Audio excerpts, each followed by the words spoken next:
बिस्मिल्लाहिर्रहमानिर्रहीम। अस्सलाम वालेकुम। कैसे हैं आप सब? उम्मीद करती हूँ आप सब स्टूडेंट्स बिल्कुल ठीक होंगे। आज की वीडियो में मैं आपके साथ क्लास 5 की अमेजिंग साइंस शेयर कर रही हूँ और आज मैं आपके साथ यूनिट नंबर 9 की जो रीडिंग है वो कंटिन्यू शेयर करूँगी, क्योंकि पिछली वीडियो में मैं आपके साथ रीडिंग ये वाली इतनी शेयर की है, यहाँ तक क्विक रिव्यू तक। आगे मैंने शेयर नहीं की थी, तो अब आगे स्टार्ट करते हैं, क्योंकि वीडियो बहुत ज़्यादा लेंथी हो जाती है और मुझे पता है कि स्टूडेंट्स इतनी लेंथी वीडियो नहीं सुनना चाहते। वो चाहते हैं कि छोटी सी वीडियो और हमें सारी बात समझ आ जाए। सैटेलाइट का टॉपिक आज हम डिस्कस करेंगे। Satellite are small objects that revolve around larger objects. वो कह रहे हैं कि सैटेलाइट क्या है? छोटी छोटी चीज़ें हैं जो कि बड़े ऑब्जेक्ट्स के इर्द गिर्द घूम रहे हैं। दे कैन बी नेचुरल और आर्टिफिशियल। इन्हें नेचुरली भी बना होते हैं ये सैटेलाइट, और जो है आर्टिफिशियली भी इंसान बना सकते हैं। आर्टिफिशियल का मतलब होता है जो चीज़ इंसान खुद बनाए।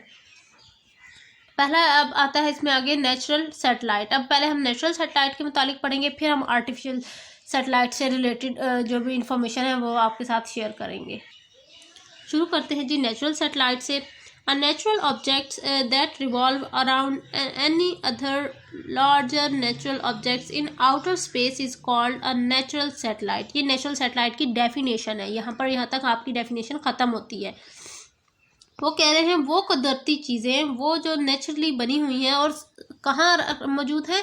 स्पेस से बाहर। उन्होंने ये नहीं कहा कि स्पेस के अंदर, स्पेस के बाहर जो बड़ी चीज़ें हैं, बड़ी चीज़ों के इर्द गिर्द घूम रही हैं छोटी चीज़ें, उन्हें नेचुरल सैटेलाइट कहा जाता है। Moon and earth both are natural satellite. Moon revolve around the earth. वो कह रहे हैं जो मून है, हमारा चांद और हमारी ज़मीन, ये नेचुरल सैटेलाइट में आते हैं। क्यों? क्योंकि मून जो है वो अर्थ के गिर्द चक्कर लगाता है। All the planets in the solar system except Mercury and Venus have natural satellite known as moons। अब वो कह रहे हैं कि जो हमारी सोलर सिस्टम में जितने भी प्लैनेट्स मौजूद हैं, यानी बहुत सारे प्लैनेट्स हैं, 9 प्लैनेट्स हैं ना, तो उनमें से जो 2 प्लैनेट्स हैं उनके अलावा बाकी सारे नेचुरल सैटेलाइट की तरह ही वर्क कर रहे हैं। यानी मरकरी और वेनस के अलावा बाकी सारे नेचुरल सैटेलाइट हैं। Uranus is so far from Earth. Most of these moons have only been identified since 1985 when spacecraft began flying past the planet। अब वो कह रहे हैं कि जो यूरेनस है वो क्योंकि अर्थ से बहुत ज़्यादा दूर है, इसीलिए इसमें जो चांद हैं वो कम आइडेंटिफाई की गई। यानी इसके जो गिर्द चांद घूमते हैं वो कम तादाद में, ज़्यादा नहीं है। Next page. The satellite also differs significantly in composition. The moon, for example, consists almost entirely of rocky material. Saturn's moons consist of 50% ice। अब वो कह रहे हैं कि जो अर्थ के गिर्द जो मून घूम रहा है उसका स्ट्रक्चर मुख्तलिफ है जो सैटर्न के पास मून है उसके कंपैरिजन में। वो कुछ इस तरह से कि जो अर्थ के गिर्द चक्कर लगाता है मून, वो आप देखेंगे कि उसमें ज़्यादातर वो चट्टान है। जो मून के अंदर जो स्ट्रक्चर है ना मून का, उसमें चट्टान है, जबकि जो सैटर्न के पास मून है उसमें वो 50% बर्फ़ से घिरा हुआ है। यानी वहाँ वो ठंडक की वजह से, बर्फ़ की वजह से घिरा हुआ है। ये देखिए आपको दिखा भी रहे हैं। Mars have 2 moons. मार्स के पास 2 मून है। Mercury and Venus have none. Mercury और विनस के पास कोई मून नहीं है, यानी वो एक नेचुरल सैटेलाइट नहीं है। Saturn has at least 14 moons. Uranus has at least 27। Saturn has at least 82 moons. Jupiter has at least 79 moons. ये मून्स की तादाद याद करनी है, ये एमसीक्यूज़ में इंपॉर्टेंट एमसीक्यूज़ के हवाले से। अब हम बात कर लेते हैं आर्टिफिशियल सैटेलाइट जो कि इंसानों ने बनाई है।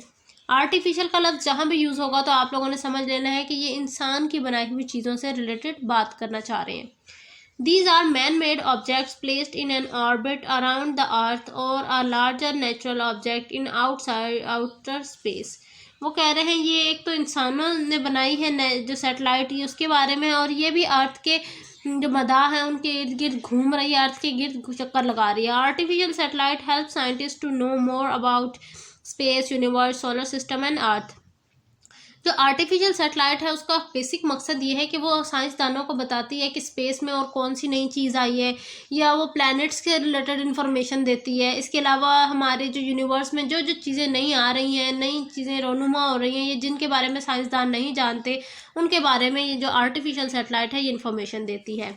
These satellites are used to transmit and receive signals, report and pictures from outer space. अब जो आर्टिफिशियल सैटेलाइट हैं वो जो है वो साइंसदानों के पास तस्वीरों की सूरत में इंफॉर्मेशन भेजती है, यानी तस्वीर के उसके पास वो क्लिक कर लेती है और वो फिर जो है डायरेक्ट साइंसदान जिस कंप्यूटर के साथ कनेक्ट करा होता है उसमें जाके इंफॉर्मेशन आती है।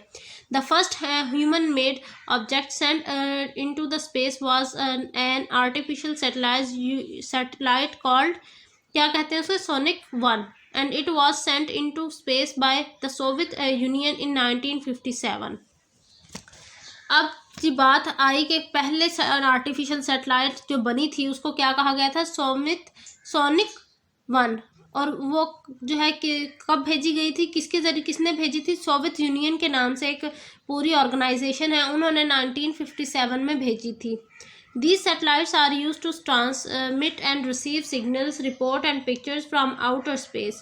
ये जो सैटेलाइट है ये क्या काम करती थी, बाहर से जितने भी सिग्नल हैं वो रिपोर्ट करके आउटर स्पेस से भेजा करती थी। We can use these satellites for global communication, telephone, broadcasting and weather forecasting. अब वो कह रहे हैं कि ये जो सैटेलाइट थी इसका वर्किंग क्या थी कि ये जो है ग्लोबल जितनी बाहर की इन्फो कनेक्शन जब करना है किसी दूसरे मुल्क से वो उसमें हेल्प करती थी, टेलीफोनिक राब्ते में मदद करती थी। इसके अलावा वो मौसम से रिलेटेड बताया करती थी, यानी जैसे अब हमें पता चल जाता है कि नेक्स्ट वीक हमारी बारिश है, तो हमें क्यों पता चलता है, क्योंकि सैटेलाइट जो है ये इन्फॉर्मेशन भेजती है कि अब आने वाले दिनों में मौसम ऐसा होगा। ठीक है जी, ये थी मेरी आज की वीडियो। इंशाल्लाह नेक्स्ट वीडियो में हम इसके जो ये सैटेलाइट के यूजेस हैं इनको डिस्कस करेंगे, थोड़ा सा जियोग्राफिकली जो सैटेलाइट्स हैं, जो स्टेशनरी सैटेलाइट्स, उनके बारे में कुछ थोड़ा सा पढ़ेंगे।